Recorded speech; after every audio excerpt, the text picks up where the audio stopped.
Hi, Tom Duffy here, your family's fiduciary advisor, where my job is to protect your family's wealth from predators, creditors, and senators. One of the questions I get a lot is, why did my Medicare Part B premium go up so much? Well, the answer probably has something to do with your modified adjusted gross income from 2 years ago. Specifically, we want to look at your 2022 federal tax return. And even more specifically, we want to look at line 11 and line 2A on Form 1040. That's your AGI, adjusted gross income, and we're going to add to that your tax exempt interest on 2A. That gives us our MAGI, or modified adjusted gross income. That's what we're going to look at. Take a look at this quick reference guide. We illustrate your regular monthly Part B premiums, $174, $70. Let's see if I can get my laser pointer here, right? So we're going to look right here in this column right here, right? And so if you're a joint filer, married filing jointly, and your income is below $206,000, right? Your monthly premium is $174,700. It's just over $2,000. Now, take a look at the next bracket, right? If your modified adjusted gross income, the next line, remember that was AGI plus tax exempt interest.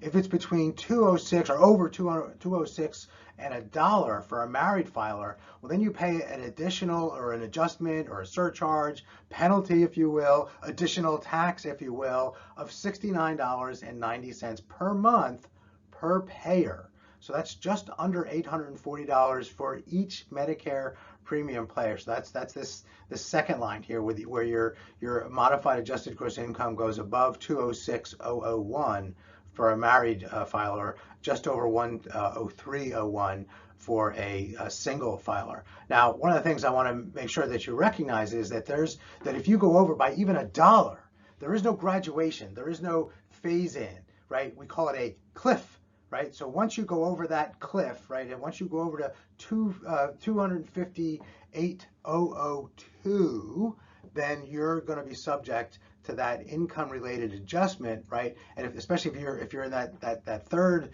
row there, over 258,001, right? You're going to pay an adjustment of $174.70 or $2,096 per year per person for Medicare Part B. That's almost $4,200 per person per year for Medicare Part B. So we've got to be really careful about managing our income, especially on a going forward basis. I'll talk about that in a minute. But so again, we're going back to 2 years ago tax returns. So there's not a lot we can do about it. There is some a bit of an appeal process.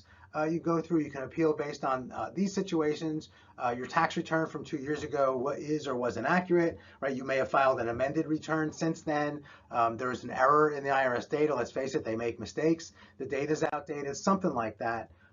You had a major life-changing event. This is probably more common: death of a spouse, marriage, a divorce, work reduction or stoppage could have changed your income quite a bit.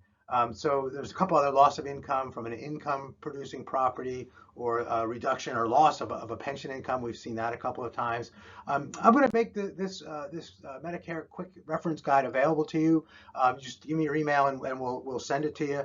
It's pretty simple. We'll put that in the show notes. You're welcome to this. There's actually two sides to this. There's more information on the other side of this card. I only put the first side up, but some of the things that we do on a going forward basis is try to manage our income to make sure that we stay under those $200,000 limits, especially the 258 or more, by being opportunistic about taking distributions from IRAs earlier than required. Some folks that wait till the very last minute, that's a big problem, right? Because then we're forced to take larger and larger amounts out. But that's what we do, in a financial planning or tax planning situation, is we try to manage that taxable income on a going forward basis.